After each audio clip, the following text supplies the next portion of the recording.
Nous sommes de retour en direct dans cette édition du 28 novembre 2024 du live de TV Finance. Je vous remercie beaucoup pour votre fidélité. Désormais, il est l'heure de retrouver, une fois n'est pas coutume, en tout cas le jeudi matin, Bernard Prats-Desclaux et ses Market Movers. Bonjour Bernard. Bonjour. Merci beaucoup Bernard d'être avec nous ce matin. Je suis ravi de vous retrouver. J'avais l'habitude d'échanger avec vous beaucoup la saison passée. Là, c'est moins le cas. Du coup, écoutez, je suis ravi de vous retrouver. Bernard, pour ceux qui ne vous connaissent pas, vous êtes fondateur d'eWinvest, également auteur, puisque vous avez écrit récemment L'investisseur stratège. Avec nous aujourd'hui, donc dans des Market Movers spécial US. Inutile de rappeler l'actualité très dense autour des marchés américains actuellement. On va commencer votre rubrique avec le titre de Nvidia. Nvidia qui perd plus de 14%, près de 14% en 4 séances. Est-ce qu'on peut dire que le train est passé ? Alors, je ne sais pas si le train est passé, mais par contre, ça fait plusieurs fois, alors non pas dans une optique de vendeur de je ne sais quoi, mais ça fait plusieurs fois ici même que j'ai mis en garde lorsqu'on avait des signaux baissiers sur la valeur, et c'est ce que je vais faire. Donc ce matin, alors je dis pas que c'est terminé pour les 25 prochaines années, pas du tout, mais je dis qu'à court terme, il va commencer à falloir se méfier. On avait eu en fait le même type de signaux et on en avait parlé en fait ici même, c'était au mois de juin, et on avait eu une fois aussi précédemment en fait au mois de mars, et en fait au mois de juin la valeur évoluait autour des 130 et j'avais donné un objectif baissier sous les 100. C'est exactement ce qui s'était produit jusqu'au 5 août, jusqu'au fameux 5 août où on avait eu le rebond très spectaculaire. Et là, en fait, on a typiquement, c'est vraiment ce que l'on retrouve sur les marchés, sur les actions, une configuration de retournement qui se met en place. Alors, c'est une configuration en chandelier japonais qui est une approchante que l'on appelle les trois corbeaux. Mais bon, ça, ce n'est pas très important. Il y a surtout une succession de fausses cassures, c'est-à-dire que l'on casse des hauts plus hauts et que l'on ne réussit plus à avoir, en fait, un nombre suffisant, un volume suffisant d'acheteurs qui se présentent pour vraiment franchir ces zones. Ça, c'est souvent effectivement des marques très puissantes du fait que la probabilité de voir le cours accélérer sur les prochaines semaines devient de plus en plus faible, et lorsqu'une action ne monte plus, elle a deux possibilités. Soit elle va latéraliser, ce qui est le gros scénario, soit elle va commencer en fait à corriger. Donc il faut nous intéresser à voir jusqu'où est-ce que cette correction peut se produire. Là, tout simplement, ce qu'il y a de très intéressant, c'est qu'hier, pour la première fois, après des sommets au-delà des 153 $, elle est venue s'appuyer sur une première zone qui est située en fait à 132 $. Cette zone a déclenché une première action positive, donc c'est un premier niveau support, anciennement résistance, ce qu'on appelle une inversion de polarité. Cette zone a servi avec une configuration, là aussi en chandelier japonais, que l'on appelle un marteau. Mais bon, à ce stade et pour le moment, rien de très concluant, c'est-à-dire les acheteurs se sont présentés sur des replis, c'est tout à fait logique et normal, mais la probabilité, c'est que dans les prochaines semaines, même sur les prochaines journées, que cette zone des 132 vienne à céder. Et probablement qu'il faudrait aller voir au minimum autour des 115, donc une baisse de 16 à 17% possible sur la valeur sur les prochaines semaines. Voilà.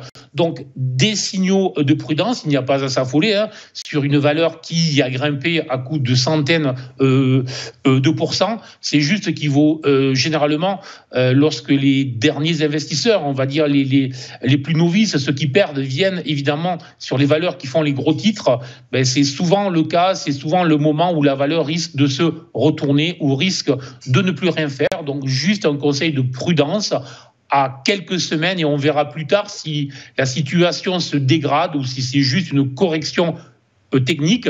Attention, le pire n'est jamais sûr. Autrement dit, une clôture jour au-delà des 155 invaliderait ce scénario correctif ou ce scénario de latéralisation sur la valeur, tout simplement.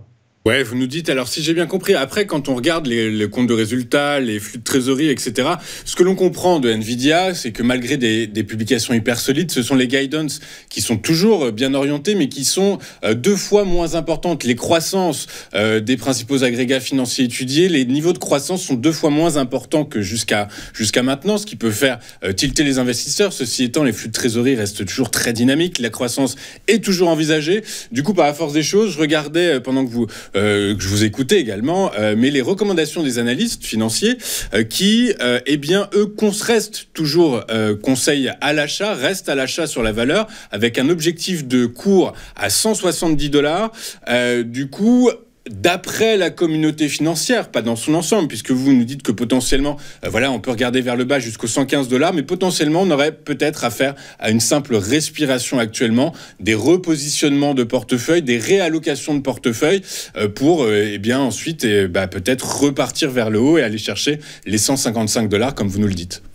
Oui. Alors, ce dont je vous parle, généralement, les analystes se positionnent à 12 à 18 mois. Je veux dire, normalement, lorsqu'ils donnent leurs objectifs, c'est à 12 mois.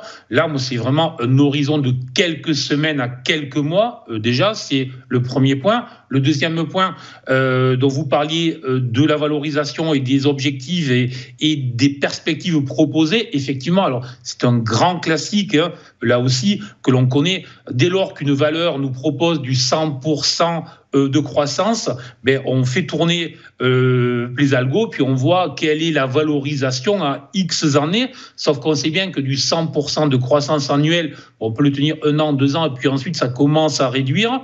Mais quand on a commencé à faire tourner les valorisations, en fait, on a poussé en fait au maximum ce 100%, et quand ce 100% devient 80, et puis 60, et puis 40, soudain, les valorisations explosent, et donc il faut corriger le cours. Donc ça, c'est vraiment un grand classique. On le connaît sur toutes les valeurs de... Voilà, on a connu ça avec Apple, avec Google, avec en fait Amazon, etc. Voilà. Donc, moi, c'est juste une opinion de moyen terme, à quelques semaines. Et je dis bien, une clôture en force au-delà des $155 invaliderait ce scénario. C'est juste que l'action montre depuis maintenant quelques semaines déjà qu'elle sous-performe son indice de référence, ce qui est essentiel. C'était vraiment l'action qui tirait le marché aux États-Unis. On voit aussi, lorsqu'on creuse les différentes valeurs sur les marchés américains qui sont en train de monter, on voit que les Nvidia & Co, donc autrement dit très vite, tout ce qui touche au processeur est un peu en fait abandonné. Donc on voit bien que les investisseurs ont aussi conscience que le secteur commence à être chèrement valorisé. Ils vont plutôt acheter tout ce qui est les logiciels qui, eux, sont plutôt en forte baisse depuis maintenant 24 mois. Voilà. Donc, il y a aussi un changement sectoriel dans cet environnement de l'intelligence artificielle. Donc, la thématique reste, mais on est en train de passer, je dirais, du hardware au software. Donc ça, c'est un process intéressant à surveiller, voir si ce process se poursuit ou pas. Si ça se poursuit, dans les prochaines semaines, on devrait bien avoir un Nvidia qui baisse légèrement aux alentours des 115 avec un objectif raisonnable, et puis ensuite peut-être rebondir effectivement à un horizon de 12 à 18 mois sur les 170, c'est une possibilité.